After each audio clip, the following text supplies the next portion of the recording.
نماز کے بعد اللہ اکبر کہنا یا استغفر اللہ کہنا ٹھیک ہے؟ ہاں بالکل ٹھیک ہے۔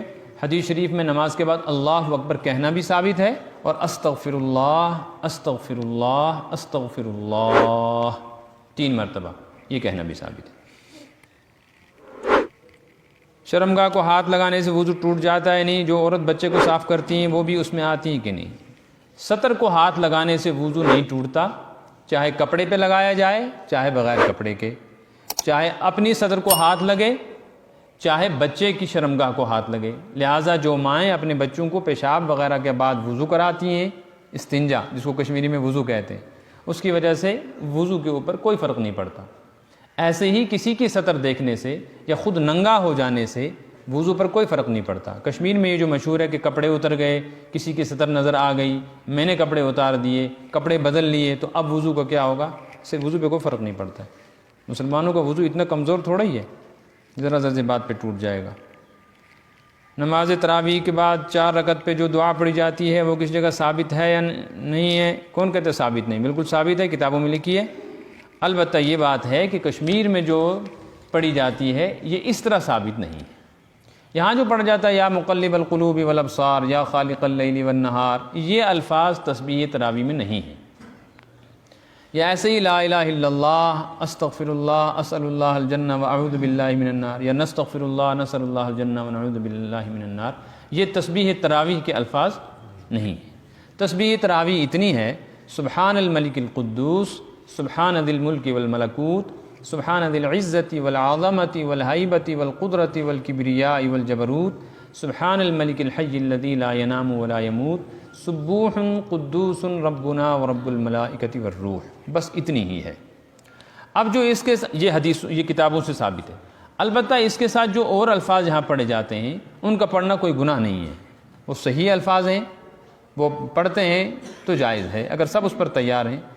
ہاں اتنی بات ضرور ہے کہ زور سے پڑھنا مناسب نہیں ہے۔ جو سر کے ساتھ سر ملا کے تال پہ تال لگا کے پڑھتے ہیں نا، یہ مناسب نہیں ہے، کیونکہ جو 4 رکعت کے بعد وقفہ ہے، اس میں کسی آدمی کو 2 رکعت سنت پڑھنی ہے یا کوئی دعا کرے گا تو ہمارے زور سے تسبیح پڑھنے کی وجہ سے اس کے عمل میں خلل پڑتا ہے، زور سے پڑھنا مناسب نہیں۔ دوسری بات یہ ہے کہ کشمیر میں 99% مقامات ایسے ہیں جہاں میں نے تسبیح تراویح کے نام پر یہ جو کلمات سنے ہیں یہ بہت غلط پڑھے جاتے ہیں۔ بعضی غلطیاں ایسی ہیں جن کی وجہ سے معنی ہی بدل جاتے ہیں۔ مثلا سبحان الملک القدوس کو سبحان الملک القدوس پڑھتے ہیں، مل نہیں ہے، ملی ہے۔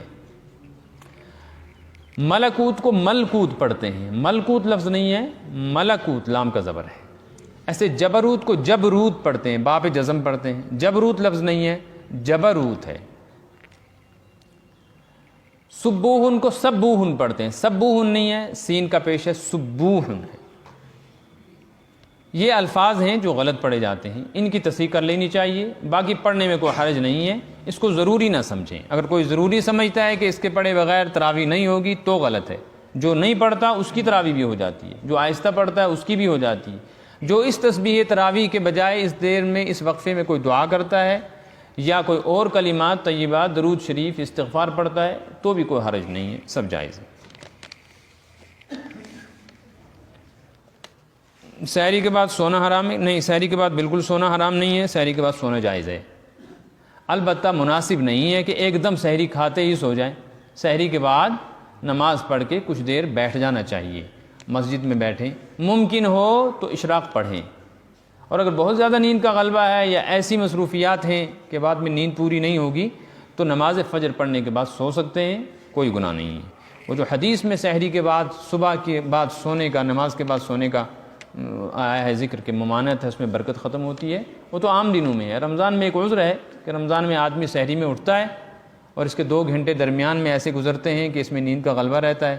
اب اگر نہ سوئے تو دن بھر تھکان رہے گی، کام کاج میں دل نہیں لگے گا، یا اگر یہ مزدور آدمی ہے تو پھر مالک کے کام میں نقصان ہوگا، اس لیے فجر کی نماز کے بعد سو سکتے ہیں۔ کیا امام کے ساتھ نماز پڑھنے میں سورہ فاتحہ پڑھنا ضروری ہے؟ حضرت امام ابو حنیفہ رحمۃ اللہ علیہ کی تحقیق یہ ہے کہ حدیث کی بنیاد پر نماز میں امام کے پیچھے مقتدی کو کوئی قرات نہیں کرنی ہے، نہ سورہ فاتحہ پڑھنی ہے نہ ضم سورہ پڑھنی ہے، کیونکہ امام صاحب جو سورت ضم پڑھ رہا ہے یہ ضم سورہ مقتدیوں کی بھی ہے تو جو امام سورہ فاتحہ پڑھے گا یہی سورہ فاتحہ مقتدی کے لیے۔ جو لوگ پڑھتے ہیں ان کی اپنی تحقیق ہے۔ حنفی مسلک کے کسی آدمی کو امام کے پیچھے سورہ فاتحہ پڑھنے کی قطعاً اجازت نہیں ہے، اس لیے کہ امام صاحب نے جو احادیث کی بنیاد پر یہ مسئلہ بیان کیا ہے وہ بہت مضبوط دلائل کے ساتھ ہے، اس کو سمجھنے کے لیے وقت چاہیے، کسی عالم کے پاس بیٹھ کے سمجھیں۔ حضرت امام صاحب امام ابو حنیفہ رحمۃ اللہ علیہ کی تحقیق کو اور ان کے فتاویٰ کو اور ان کے اجتہاد کو سمجھنا ہر کس و ناقص کی بات نہیں ہے، اس کے لیے شاہ ولی اللہ محدث دہلوی جیسا آدمی چاہیے، تب جا کے بات سمجھ میں آتی ہے۔ جس بیچارے کو وضو کے مسائل کا پتہ نہیں، نماز کے مسائل کا پتہ نہیں ہے، جس کو ابھی استنجا کرنا نہیں آتا، وہ بھی کہتا ہے جی حنفیوں کو حدیثیں نہیں آتی، ہمیں آتی ہیں حدیثیں، تو المیہ ہے، قرب قیامت ہے، کیا کہیں اس کو۔ سلام پھیرنے کے بعد عام طور پر لوگوں کی طرف دیکھتے ہیں، مسجد میں کتنے آئے، یہ مکروہ ہے؟ نہیں، یہ ضروری نہیں ہے کہ سلام پھیرنے کے بعد جو آدمی پیچھے مڑ کے دیکھے وہ لوگوں کو گنے کتنے آئے کتنے نہیں ہے۔ بعض لوگوں کو عادت ہوتی ہے، وہ دیکھتے رہتے ہیں، ویسے دیکھنا نہیں چاہیے۔ سلام پھیرنے کے بعد پوری توجہ ہونی چاہیے، یہ وقت دعا کا ہے، اللہ کی طرف توجہ کا ہے۔ پیچھے مڑ کے دیکھنے سے کیا ملے گا؟ جس کو اٹھ کے جانا ہے وہ چلا جائے گا، جو نہیں آیا تو ہمیں اس کی حاضری تو کرنی نہیں، کون غیر حاضر ہے کون حاضر ہے، نہیں دیکھنا چاہیے۔